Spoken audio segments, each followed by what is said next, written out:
ऐतिहासिक ऊंचाई पर है। भारत का रक्षा उत्पादन 2025-26 में 1.78 लाख करोड़ का उत्पादन हुआ है। ये भारत के लिए बड़ी उपलब्धि है। एक साल में 15.6% की रिकॉर्ड बढ़ोतरी दर्ज की गई है। रक्षा मंत्री राजनाथ सिंह ने इस बाबत जानकारी दी। 2020 और 2021 से अगर आप कंपैरिजन करेंगे तो ये छलांग जो है 100% से भी ऊपर है, यानी 110% की छलांग है। 5 सालों में दोगुने से ज्यादा उत्पादन बढ़ा है। भारत का रक्षा उत्पादन ऐतिहासिक ऊंचाई पर। तो ये आप देख लीजिए, हर एक सेक्टर में, खासतौर पर डिफेंस सेक्टर में भारत ने जो गति अर्जित की है उसका इंपैक्ट भी अब नजर आने लगा है और 5 सालों में दोगुने से ज्यादा उत्पादन। मेरे साथ मेरे वरिष्ठ सहयोगी कृष्ण मोहन शर्मा इस वक्त लाइव जुड़ चुके हैं। कृष्ण मोहन जी, 5 सालों में दोगुने से ज्यादा हमारा रक्षा उत्पादन बढ़ा, जबरदस्त इंपैक्ट और कहीं ना कहीं मोदी सरकार की भी बड़ी उपलब्धि। 1.78 लाख करोड़ अगर हमारा रक्षा प्रोडक्शन है तो जाहिर सी बात है कि हर किसी के लिए गौरव की बात है। और ख़ास करके ऑपरेशन सिंदूर में भारत ने दिखा दिया कि जो स्वदेशी हमारे उपकरण थे, ये जो हमारे हथियार थे, उसने चाइना, तुर्की और पाकिस्तान के जो इक्विपमेंट्स थे या जो रक्षा उपकरण थे उसको बता दिया कि आप हमारे सामने कहीं नहीं टिकते हैं।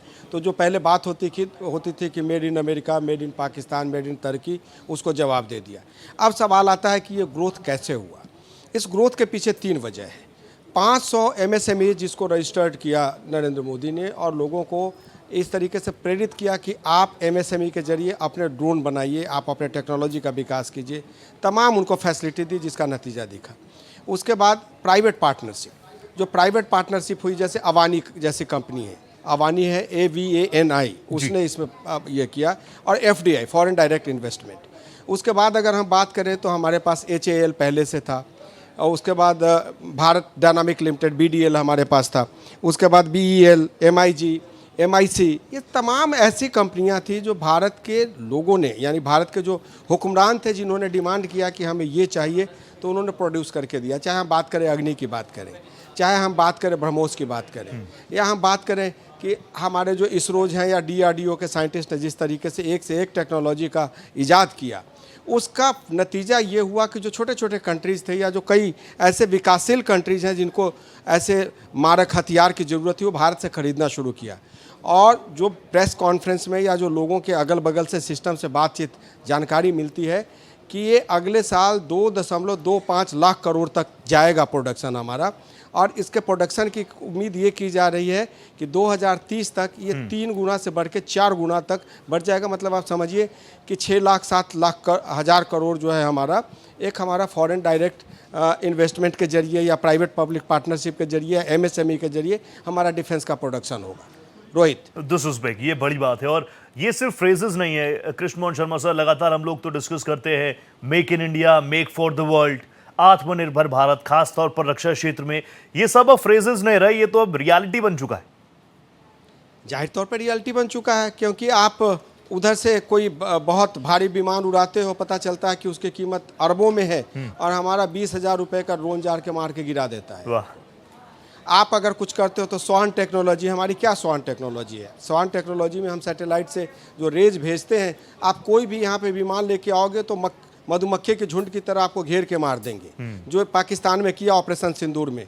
तो पूरा विश्व देख के इस बात को लेकर परेशान हो गया कि भारत ने ऐसी कौन सी टेक्नोलॉजी विकसित की कि हम कुछ भी चला रहे हैं और इंटरसेप्ट करके हमें वापस कर दे रहे हैं, या हमारे आसमान में ही हमको नष्ट कर दे रहे हैं।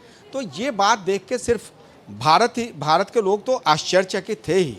जो एक सुपर पावर जैसे चीन के सारे सामग्री जो थे वो टेस्टिंग के तौर पे थे या बेचा था, वो फेल हो गया। उसके बाद जो हमारा पोस्ट ऑपरेशन सिंदूर जो है, बहुत सारे ऐसे इक्विपमेंट से, ऐसे हमारे हथियार थे जिसको विदेश के लोगों ने खरीदना शुरू किया। और आप यकीन मानिए कि जिस तरीके से ऑपरेशन सिंदूर में हमारे सैनिकों ने, हमारी टेक्नोलॉजी ने मेक इन इंडिया, मुझे याद है कि पार्लियामेंट में मेक इन इंडिया की गूंज उठी थी ऑपरेशन सिंदूर के बाद।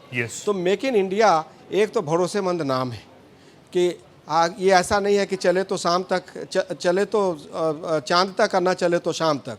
वो चीन के लिए कहा जाता है, भारत के लिए कहा जाता है कि अगर खरीदोगे तो ये चलेगा। तो चलेगा तो जाहिर सी बात है कि विश्वास चाहिए लोगों को। लो कॉस्ट है। लो कॉस्ट की वजह यह है कि हमारे पास ह्यूमन रिसोर्सेस की ठीक है, बहुत ज़्यादा कॉस्ट उस पर नहीं लगता है, और हमारे साइंटिस्ट जो हैं, हमारे पास नॉलेज इकोनॉमी बहुत रोबस्ट है। तो इसका फायदा भारत को मिल रहा है और मुझे लगता है कि आने वाले समय में अब से 4 साल बाद जो है आप देख लीजिएगा कि जो डिफेंस प्रोडक्शन है वो 5 लाख 6 लाख से कम नहीं हुआ, 6 लाख करोड़ साल का हो जाएगा। Big impact. Thank you so much Krishnamohan Sharma sir, आप जुड़े मेरे साथ, बहुत धन्यवाद।